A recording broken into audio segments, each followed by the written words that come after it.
semuanya, selamat datang kembali di channel Jason Wilbert. Senang sekali bisa menyapa kalian lagi. Kali ini kita akan melakukan perjalanan waktu, menyelami dunia mesin, dan membahas sesuatu yang benar-benar merevolusi industri. Mesin diesel. Mungkin kita sering melihat truk besar atau kapal laut yang mengeluarkan suara khasnya. Tapi pernahkah kalian bertanya-tanya, dari mana sih mesin hebat ini berasal? Siapa otak di baliknya? Nah, di video inilah kita akan membongkar semua sejarah dan asal-usul mesin diesel secara lengkap. Jadi, pastikan kalian nonton sampai habis ya. Mesin diesel itu bukan sekadar mesin, Tapi sebuah penemuan jenius yang mengubah cara dunia bergerak. Untuk memahami ceritanya, kita harus kembali ke akhir abad ke-19. Saat itu, dunia sedang demam revolusi industri. Mesin uap memang sudah ada dan menjadi primadona, tapi efisiensinya sangat rendah. Banyak sekali energi yang terbuang sia-sia menjadi panas. Para insinyur dan penemu di seluruh dunia berlomba-lomba mencari alternatif yang lebih baik, lebih efisien, dan lebih bertenaga. di tengah perlombaan inilah seorang pemuda Jerman yang brilian muncul dan mengubah segalanya. Namanya Rudolf Diesel. Lahir di Paris pada tahun 1858 dari orang tua Jerman, Rudolf sudah menunjukkan bakat luar biasa di bidang teknik sejak kecil. Ia adalah mahasiswa terbaik di kampusnya, Politeknik Munich. Dan menjadi anak didik dari seorang ilmuwan legendaris, Carl von Linde, penemu sistem pendingin modern. Dari gurunya inilah Diesel terinspirasi oleh teori termodinamika, khususnya siklus Carnot. Sebuah siklus teoretis yang paling efisien untuk mengubah panas menjadi kerja. Diesel terobsesi untuk menciptakan mesin nyata yang bisa mendekati efisiensi sempurna dari siklus Carnot ini. Setelah lulus, Diesel bekerja di perusahaan milik gurunya, Linde's Machine Company. Sambil terus mengembangkan idenya di waktu luangnya, dia menghabiskan bertahan-tahan untuk merancang, menghitung, dan bereksperimen. Idenya radikal. berbeda dengan mesin bensin yang saat itu juga sedang dikembangkan. Yang memerlukan busi untuk menyalakan campuran bahan bakar dan udara, Diesel punya konsep berbeda. Teorinya adalah, jika udara dikompresi atau dimampatkan dengan tekanan yang sangat tinggi di dalam silinder, suhunya akan naik drastis, begitu panasnya. Sehingga ketika bahan bakar disemprotkan ke dalamnya, bahan bakar itu akan langsung terbakar dengan sendirinya tanpa perlu percikan api. Inilah yang kita kenal sebagai prinsip kompresi penyelan atau asterisk compression ignition asterisk. Pada tahun 1892, setelah melalui perjuangan panjang, Rudolf Diesel akhirnya mendapatkan paten untuk penemuannya yang berjudul Metode dan aparatus untuk mengubah panas menjadi kerja.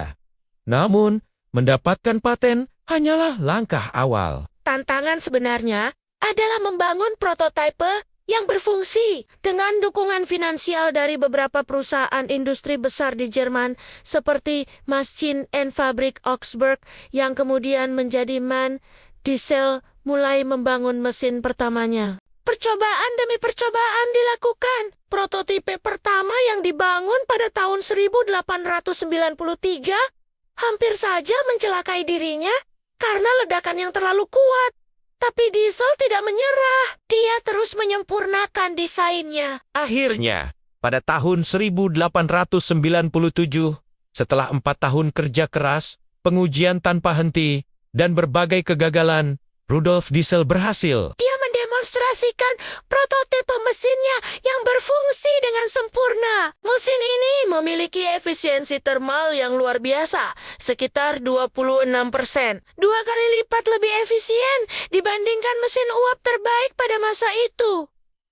Ini adalah sebuah terobosan besar. Mesin ini tidak hanya efisien, tapi juga bisa menggunakan berbagai jenis bahan bakar yang lebih murah daripada bensin, seperti minyak sayur. ya, benar sekali. Visi awal Diesel adalah mesinnya bisa berjalan dengan minyak kacang tanah. memberdayakan para petani di seluruh dunia. Sungguh sebuah visi yang visioner. Berita tentang mesin baru yang super efisien ini menyebar dengan cepat ke seluruh dunia. Para industrialis dari berbagai negara berbondong-bondong datang untuk melihat penemuan ajaib ini dan membeli lisensi untuk memproduksinya. Mesin diesel dengan cepat diadopsi untuk berbagai keperluan. Awalnya, mesin ini digunakan untuk aplikasi stasioner seperti menggerakkan generator listrik di pabrik dan pembangkit listrik. Ukurannya yang besar dan berat membuatnya belum cocok untuk kendaraan kecil pada awalnya. Namun, potensi mesin diesel untuk transportasi segera terlihat. Pada awal abad ke-20, mesin diesel mulai dipasang di kapal selam dan kapal laut. Kemampuannya menghasilkan torsi besar pada putaran rendah, efisiensinya yang tinggi, Dan bahan bakarnya yang tidak mudah terbakar menjadikannya pilihan ideal untuk aplikasi maritim. Bayangkan, kapal bisa berlayar lebih jauh dengan bahan bakar yang lebih sedikit dan lebih aman. Ini adalah revolusi dalam dunia pelayaran. Tak lama kemudian, lokomotif kereta api juga mulai beralih dari tenaga uap ke tenaga diesel, membuat perjalanan kereta lebih cepat, bersih, dan efisien. Perkembangan selanjutnya adalah adaptasi mesin diesel untuk kendaraan darat. Pada tahun 1920-an dan 1930-an, para insinyur berhasil membuat versi mesin diesel yang lebih kecil dan lebih ringan. Truk dan bus pertama Yang menggunakan mesin diesel pun mulai muncul di jalanan Eropa. Daya tahan, keandalan, dan efisiensi bahan bakarnya membuat mesin diesel menjadi tulang punggung industri transportasi barang dan angkutan umum. Sebuah peran yang masih dipegangnya hingga hari ini. Mobil penumpang bermesin diesel pertama, Mercedes-Benz 260D, diluncurkan pada tahun 1936 dan menjadi sangat populer. Namun, di balik kesuksesan penemuannya, kisah hidup Rudolf Diesel sendiri berakhir tragis. Pada tahun 1913, dalam sebuah perjalanan feri menuju Inggris untuk membuka pabrik baru, Diesel menghilang secara misterius. Jasadnya ditemukan beberapa hari kemudian di laut. hingga kini, penyebab pasti kematiannya masih menjadi perdebatan. Ada yang bilang bunuh diri karena masalah keuangan.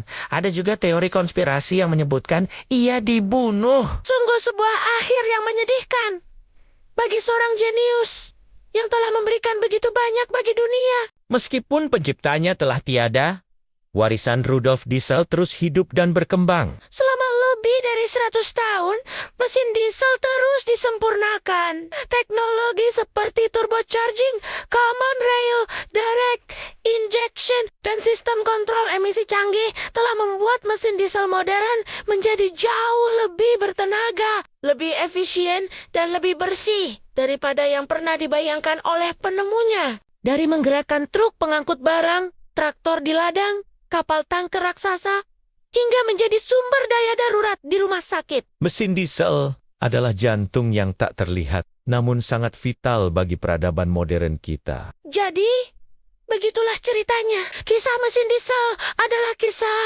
tentang kejeniusan, ketekunan, dan sebuah ide radikal yang mengubah dunia. Dari sebuah konsep teoretis di benak Rudolf Diesel hingga menjadi kekuatan pendorong di balik ekonomi global. Setiap kali kita mendengar deru mesin truk atau melihat kapal kargo berlayar di lautan, ingatlah perjalanan panjang di baliknya. Terima kasih banyak sudah menonton video ini sampai selesai. Semoga informasi ini bermanfaat dan menambah wawasan kalian. Jika kalian suka dengan konten seperti ini, jangan lupa untuk menekan tombol like. Bagikan ke teman kalian, dan yang paling penting, subscribe channel Jason Wilbert agar tidak ketinggalan video-video menarik lainnya. Sampai jumpa di video berikutnya.